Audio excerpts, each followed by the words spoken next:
Morning class. कैसे हैं आप सब लोग? अच्छे ही होंगे, घर पे सब आराम से मजे कर रहे होंगे, है ना। तो साथ में हमको स्टडी भी करनी है। तो क्या हम लोग क्या पढ़ रहे थे? हम लोग एक्सरसाइज 1 पढ़ रहे थे। तो हम लोगों ने अब तक क्या पढ़ लिया वो थोड़ा सा देख लेते हैं। अब तक हम लोगों ने पढ़ लिया write in a digit, write in a words, expanded form, short form, write in place value और greater than, less than and equal to. ये अच्छे से आपको समझ में आ गए होंगे। हम क्वेश्चन नंबर 8 तक अच्छे से कर चुके हैं अपनी नोटबुक में। तो अब हम नेक्स्ट क्वेश्चन लेते हैं असेंडिंग ऑर्डर। ठीक है, तो असेंडिंग ऑर्डर का मीन्स क्या होता है पहले तो ये समझ लीजिए। असेंडिंग ऑर्डर होता क्या है? आप लोग छोटी क्लासेस में पढ़ते हुए आ रहे हैं असेंडिंग ऑर्डर, लेकिन अब क्या हो रहा है, धीरे धीरे हमारी डिजिट क्या हो रही है, इंक्रीज हो रही है। तो अब जैसे जैसे डिजिट इंक्रीज होगी तो आपका जो है असेंडिंग ऑर्डर है वो भी थोड़ा सा लेवल उसका थोड़ा सा हाई आएगा। ठीक है, तो हम लोग आज पढ़ रहे हैं असेंडिंग ऑर्डर। देखिए असेंडिंग ऑर्डर होता क्या है।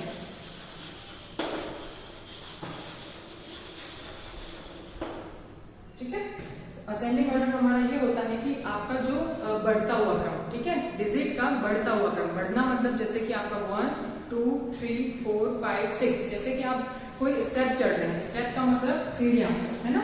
कोई सीढ़ियां चढ़ रहे हैं, जैसे इस पे लिख लिया मैंने 1, सेकेंड स्टेप पे गए तो आप 2, थर्ड पे गए तो 3 और फिर फोर्थ पे गए तो 4। कोई जो बढ़ता हुआ क्रम, कोई डिजिट बढ़ रही है तो उसको क्या हम बोलेंगे, असेंडिंग ऑर्डर। और इसका ही उल्टा क्या होता है, डिसेंडिंग ऑर्डर। अपोजिट क्या होता है, डिसेंडिंग ऑर्डर। डिसेंडिंग ऑर्डर का क्या मीन्स होता है, जैसे कि हम लोग कोई स्टेप्स उतर रहे हैं, ऊपर से नीचे आ रहे हैं। जैसे कि हम लोग आ रहे हैं 4 से, 4 पे आए, फिर 3 पे आए, फिर 2 पे आए, फिर 1 पे आए। ये हमारा डिक्रीज हो रहा है। डिक्रीज मतलब एक एक डिजिट हमारी डिक्रीज हो रही है। ठीक है, तो असेंडिंग ऑर्डर समझ में आया आप लोगों को? कैसे क्या करना है, असेंडिंग ऑर्डर में होता है हमारा कोई भी डिजिट इंक्रीज होना मतलब बढ़ते हुए क्रम में लिखना, और डिसेंडिंग ऑर्डर होता है हमारा घटते हुए क्रम में लिखना मतलब हर डिजिट्स को एक डिक्रीज करते हुए, कम करते हुए, ठीक है, चलना। तो आप लोगों को कुछ डिजिट्स दी हुई होंगी, उसमें आप लोगों को बताना पड़ेगा असेंडिंग ऑर्डर क्या है और डिसेंडिंग ऑर्डर क्या है, मतलब उस क्रम में आपको लिखना पड़ेगा। हमारा क्वेश्चन हम ले रहे हैं असेंडिंग ऑर्डर। ठीक है, तो इसका फर्स्ट क्वेश्चन ले रही हूं मैं असेंडिंग ऑर्डर। क्वेश्चन नंबर 9 पढ़ रहे हैं हम लोग। ठीक है, तो इसके क्वेश्चन ले रही हूं मैं 26,886, 37,725, 30,840, 25,975 एंड देन है हमारा 40,021, है ना। तो आप लोगों को इसमें कैसे पता चलेगा? तो सबसे पहले आप लोगों को काउंट करना है कि आपके डिजिट जो क्वेश्चन है उसमें डिजिट कितनी कितनी है। देखो पहले तो इसमें कितनी डिजिट आ रही है, टोटल 5, इसमें भी 5, इसमें भी 5, इसमें भी 5 और इसमें भी 5। तो वो प्रॉब्लम तो है नहीं आपको कि कोई 3 डिजिट का क्वेश्चन है या कोई 2 डिजिट का है या कोई 5 डिजिट का है, कोई 6 डिजिट का, ऐसी तो कोई प्रॉब्लम है नहीं।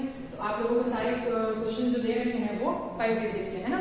तो अब आप लोग ये देखिए कि सबसे बड़ी डिजिट कौन सी। तो कैसे क्या करेंगे, सबसे पहले पहला वर्ड रीड करेंगे। कैसे रीड करेंगे, इसमें आ रहा है हमारा 2, इसमें आ रहा है हमारा 3, इसमें आ रहा है 3, इसमें आ रहा है 3, इसमें आ रहा है 4। तो सबसे बड़ा कौन सा लग रहा है हमको, 4।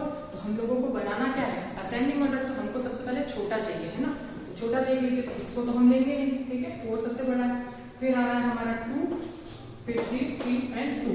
अब इसमें से देखो 3 भी नहीं लेंगे, अब हम लेंगे 2 वाला। तो 2 वाले में क्या रेट करेंगे, 26,000 है ये, और इस वाले में क्या रेट करेंगे, 25,000। तो सामने पता चल रहा है आप लोगों को क्या लेंगे हम लोग, 26 लेंगे या 25 ना। तो लीजिए आप 25,000 ये आंसर है ना इसका सोल्यूशन। कैसे लेंगे, 25,970 आगे डिजिट। ठीक है, फर्स्ट हमारा चेक हो गया। अब ये तो हटाई दो इसको, अब किसमें से चेक करना था, इसमें से, इसमें से, इसमें से और लास्ट। अब 25 के बाद क्या आता है, 26। ठीक है, तो अब क्या लेंगे हम लोग, 26,886। देन हम लोग क्या लेंगे, ये भी अब फिनिश हो गया है ना।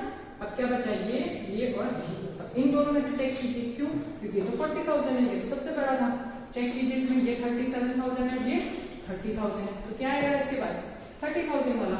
तो ले लीजिए आप 30,840, फिर आएगा हमारा 37,725 और उसके बाद आ जाएगा हमारा 40,000।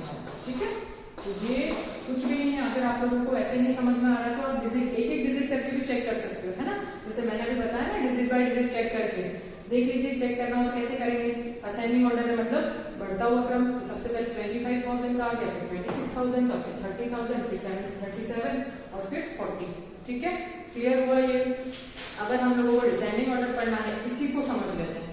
इसी में अगर आपको डिसेंडिंग ऑर्डर पढ़ना है तो कैसे लेंगे हम लोग, पहले 40,000 का आ जाएगा, फिर 37 आएगा, फिर 30 आएगा, फिर 26 आएगा, देन आएगा हमारा 25। जस्ट इसका उल्टा, वो क्या होगा हमारा डिसेंडिंग ऑर्डर। और ये क्या है हमारा असेंडिंग। कंफ्यूज होने की जरूरत नहीं है। ठीक है, असेंडिंग का मतलब होता है बढ़ता हुआ क्रम और डिसेंडिंग मतलब घटता हुआ क्रम। ठीक है, तो एक एग्जांपल मैंने बता दिया इसका, फर्स्ट क्वेश्चन मैंने ले लिया।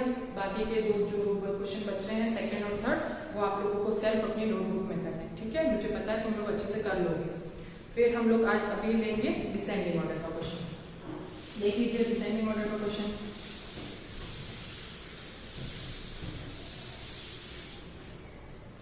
इसको भी कैसे करेंगे है,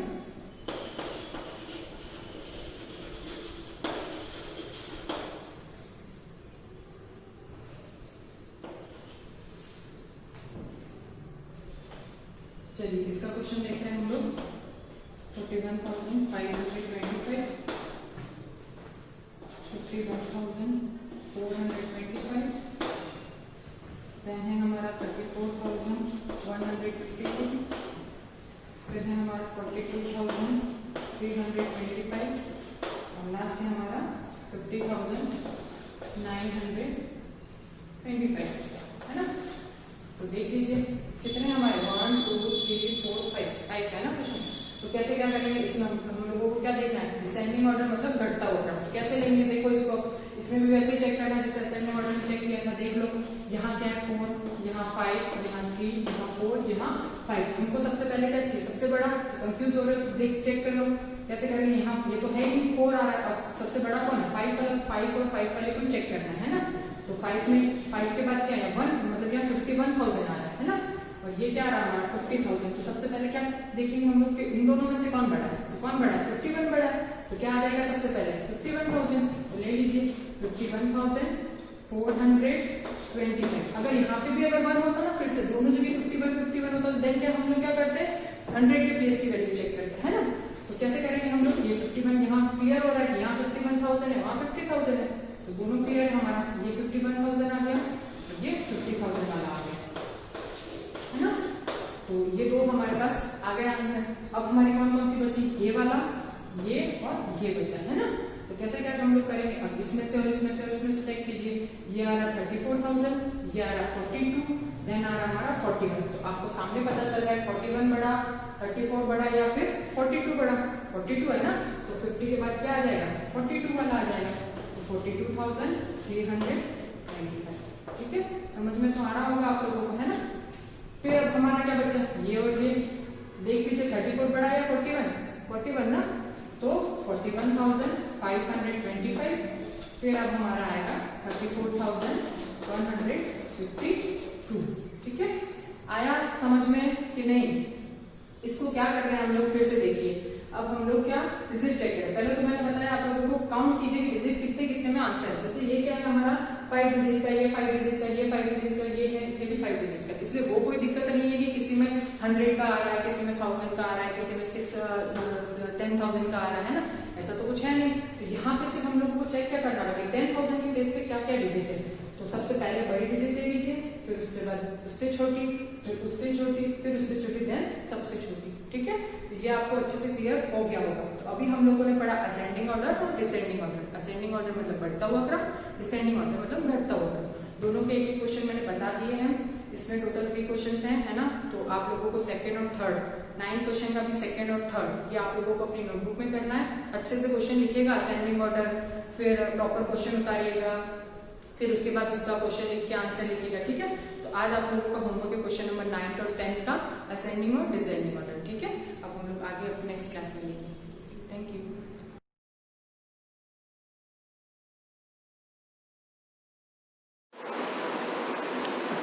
good morning class 5th। Let's start our part number 3। Previous 2 videos के अंदर हमने नंबर्स वाला टॉपिक सीखा था, उसके सारे रूल्स हमने देखे थे। तो आपने उनको रिपीट किया होगा और आपको समझ में आ गया होगा कि सिंगुलर से प्लूरल्स हम किन किन रूल के थ्रू बना सकते हैं, ताकि हमको उनको रटने की ज़रूरत नहीं पड़े और उन रूल्स को अच्छे से फॉलो करके आप लोग इन सारे रूल्स को अच्छे से समझ सके। तो उसी का पार्ट नंबर 3 देखते हैं कि उसके आगे भी कुछ और वर्ड्स और कुछ और रूल्स है जो प्रोनाउंसिएशन के हैं और कुछ प्लूरल्स बनाने के हैं। तो चलिए हम स्टार्ट करते हैं आज की वीडियो। Let's see.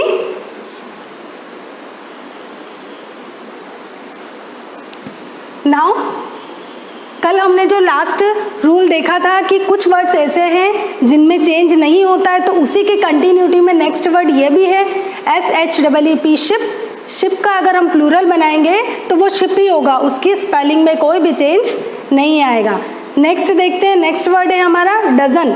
डजन के भी लास्ट में इसका अगर हम प्लूरल बनाएंगे तो सेम एज स्पेलिंग जो सिंगुलर में होगी उसी तरह से उसका यूज़ प्लूरल में भी सेम एज वही स्पेलिंग होगी, तो उसमें कोई भी चेंज हम नहीं करेंगे। अब देखिए नेक्स्ट, अगर किन्हीं भी वर्ड्स के लास्ट में SH, Z, CH, GE और S हो तो अगर हम उसमें ES जोड़ के अगर हम उसका प्लूरल बनाते हैं तो उसको प्रोनाउंस करना हमें आना चाहिए, उसको हम इस प्रोनाउंस करेंगे। देखिए फिर से रिपीट करते हैं हम कि अगर कोई भी स्पेलिंग है और उसके लास्ट में उसका प्लूरल बनाएंगे SH, Z, CH, GE होता है, और अगर हम या फिर S या ES जोड़ के हम उसका प्लूरल अगर बनाएंगे तो फिर उसका प्रोनाउंस हम क्या करेंगे, इज। देखो कैसे आप एग्जाम्पल्स के थ्रू इसको अच्छी तरीके से समझ सकते हैं इन वर्ड्स को। CHURCH, चर्च, और अगर हम इसका प्लूरल बनाएंगे तो उसका हम क्या प्रोनाउंस करेंगे, चर्चेस। इज प्रोनाउंस होगा, ये हमें ध्यान रखना है इसके प्रोनाउंसिएशन में कि जब हम प्रोनाउंस करेंगे तो ES का जो प्रोनाउंसिएशन होगा वो इज होगा। नेक्स्ट वर्ड देखते हैं एज। एज के आगे S ऐड करेंगे और इसका प्लूरल बनाएंगे तो फिर हम इसको प्रोनाउंस किस तरह से करेंगे, एजेस। नेक्स्ट वन देखते हैं ब्रुश, और अगर हम इसका प्लूरल बनाएंगे तो उसका प्रोनाउंसिएशन हम कैसे करेंगे, ब्रशेस। नेक्स्ट वन देखते हैं रोज। रोज का प्लूरल बनाएंगे तो उसको हम कैसे प्रोनाउंस करेंगे, रोजेस। तो ये आपको स्पेशली नोटिस करना है कि हमको वर्ड को प्रोनाउंस भी सही से लिखने के साथ साथ हमको उनका प्रोनाउंसिएशन भी सही से आना चाहिए।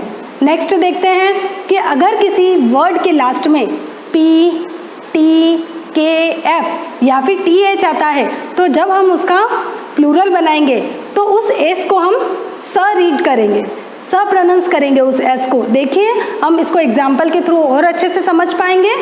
देखते हैं MYTH, मिथ, और उसके साथ उसका प्लूरल बनाने के लिए हम S ऐड करेंगे तो उसका प्रोनाउंसिएशन क्या होगा, myths.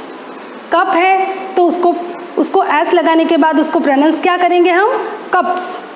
Hurt, herds. Maid, maids. Peak, peaks. Proof, proofs. तो आपने ये सारे वर्ड का प्रोनाउंसिएशन जो मैंने आपको बोल के बताया वो आपको आई होप कि अच्छी तरीके से समझ आ गया होगा, पर जब तक आप इसको बोलकर प्रैक्टिस नहीं करेंगे तब तक आपका ये क्लियर नहीं होगा। आप खुद बोल के देखिए, हर एक वर्ड को अच्छे से प्रोनाउंस कीजिए तो आपका उसका प्रोनाउंसिएशन में कोई प्रॉब्लम नहीं आएगी, और आपके माइंड से ये जब भी आप स्पेलिंग देखोगे तो आप इसका प्रोनाउंसिएशन ईजिली कर पाओगे। अब नेक्स्ट देखते हैं कि जो लास्ट में बहुत सारे वर्ड्स होते हैं जिन पर S जोड़ने पर हम उसका उच्चारण कैसे प्रोनाउंस करते हैं, उसको एज अ ज। जैसे यहाँ हमने अगर S, SH, Z, CH, GE के आगे S या ES ऐड करते हैं तो उसको कैसे प्रोनाउंस करेंगे, इज। फिर सेकंड में हमने देखा कि P, T, K, F अगर आता है और TH आता है तो फिर उसको प्रोनाउंस करने पर S का क्या प्रोनाउंसिएशन होगा, स। बट उसके अलावा अगर बाकी कोई भी वर्ड आता है तो और उसके आगे अगर हम S ऐड करके और अगर उसका प्लूरल बनाते हैं तो उसको प्रोनाउंस कैसे करेंगे हम, ज। तो हर में S, ES, सब में S ऐड हो रहा है, किसी में ES ऐड हो रहा है, पर इसका मतलब ये नहीं है कि हम सबको प्रोनाउंसिएशन उनका एक ही होगा। सबके प्रोनाउंसिएशन के रूल्स भी डिफरेंट है, तो हमको प्रोनाउंसिएशन के रूल भी ध्यान में रखने हैं कि ताकि हम उन वर्ड्स को बोलते वक्त मिस्टेक नहीं करें। देखिए गर्ल, गर्ल के आगे एस ऐड करके उसका प्लूरल बनाया तो क्या वर्ड बना, girls. Teen, teens. Eye, eyes. Song, songs. Boy, boys. Job, jobs. Bulb, bulbs. Film, films. तो आपने देखा होगा कि हमने ये प्रोनाउंसिएशन के 3 रूल्स पढ़े हैं जो सिंगुलर और प्लूरल में अप्लाई होते हैं। तो ये तीनों रूल आपको अच्छे से देखेंगे, ये वर्ड्स सारे आप प्रोनाउंस करके खुद देखिए, अच्छे से स्पेलिंग रीड कीजिए और इसके प्लूरल किस तरह से बनते हैं। तीनों रूल्स में ऐसे ही ऐड हो रहा है, मगर तीनों में प्रोनाउंसिएशन के रूल डिफरेंट है, इसीलिए एस का उच्चारण कहीं इज होगा तो कहीं स होगा तो कहीं ज होगा। तो इस तरह से हमने आज ये तीनों रूल अच्छे तरीके से देख लिए हैं। अब देखिए आपकी बुक में भी कुछ सिंगुलर प्लूरल वर्ड्स दिए हुए हैं जो पीछे लेसन से रिलेटेड है, तो आपको इनको भी अच्छे तरीके से आपकी नोटबुक में लिखना है और लर्न करना है। अब वो कौन कौन से वर्ड्स हैं हम देख लेते हैं। Hand, hands, child, children, process, processes, runner, runners, class, classes, activist, activists, vehicle, vehicles, hand, hands, teacher, teachers, group, groups, heart, hearts, friend, friends, lamp, lamps, bench, bench, benches, leader, leaders, body, bodies, victory, victories, statue, statues, park, parks, king, Kings. तो ये जो सारे हमने अभी singular और plural words पढ़े हैं, ये सारे आपकी जो पीछे लेसन्स दे रखे हैं उससे रिलेटेड है ये सारे वर्ड्स, तो आपको इनको भी ध्यान में रखना है।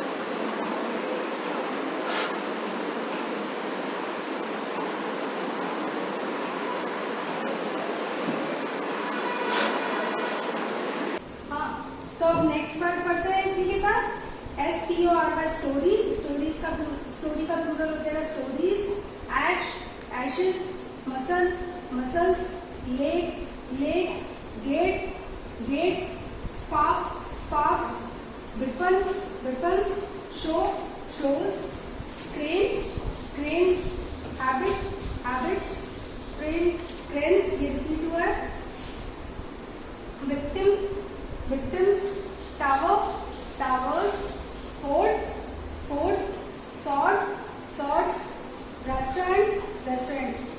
So that's it.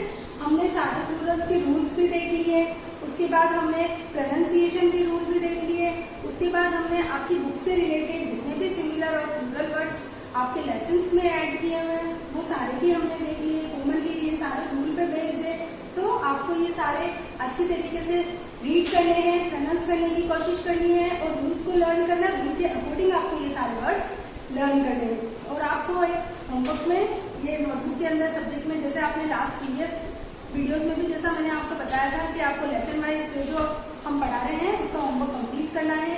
तो इन वर्ड्स को भी आपको अपनी नोटबुक में लिखना है रूल वाइज और इनको अच्छे से लर्न करना है और प्रोनाउंस करने की कोशिश करनी है। Thank you, have a great day.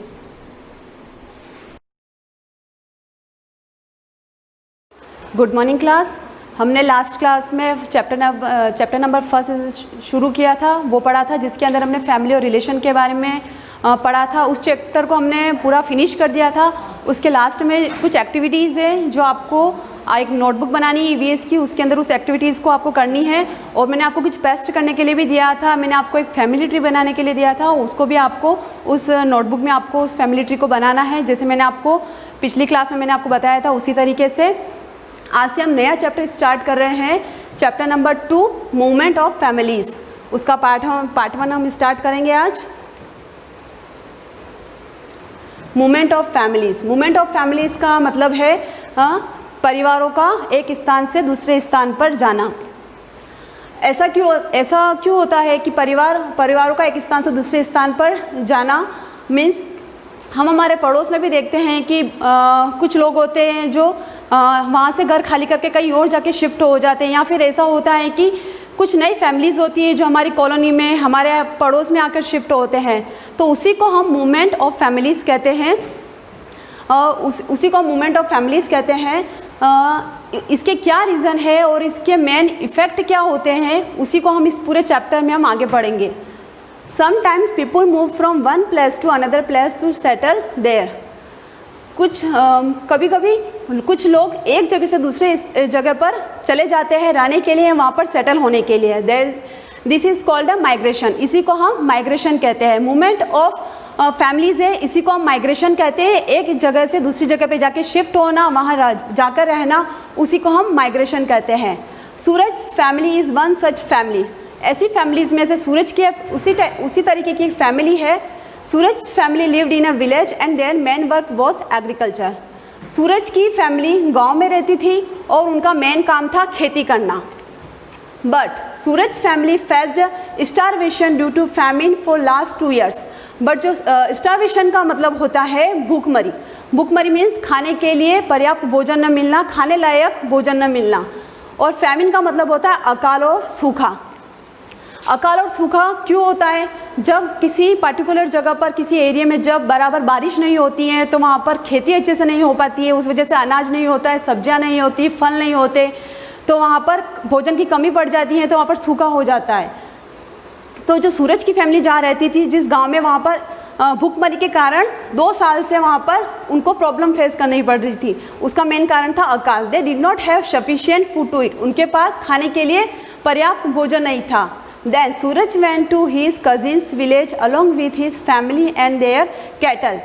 सूरज अपनी फैमिली के साथ, उसका जो चचेरे भाई का जो गांव था, वहाँ पर अपनी फैमिली के साथ और अपने जो उसके साथ जो उसके कैटल्स थे, उसके जो पशु थे, उन सब के साथ वो वहाँ पर जाके शिफ्ट हो गया. वहाँ पर जाकर वो रहने लगा. There he arranged a small house on a rent and started searching work. वहाँ पर उसने एक छोटा सा घर अरेंज किया रहने के लिए किराए पर और अपने लिए एक जॉब ढूंढने लगा. आफ्टर सम टाइम, कुछ समय बाद, ही गॉट अ वर्क. उसको कुछ समय बाद एक काम मिला. It was not easy to task to live there. उसके लिए वो ईजी नहीं था कि जहाँ वो रहता था वहाँ से हटकर कहीं और जाके रहना उसके लिए ईजी नहीं था.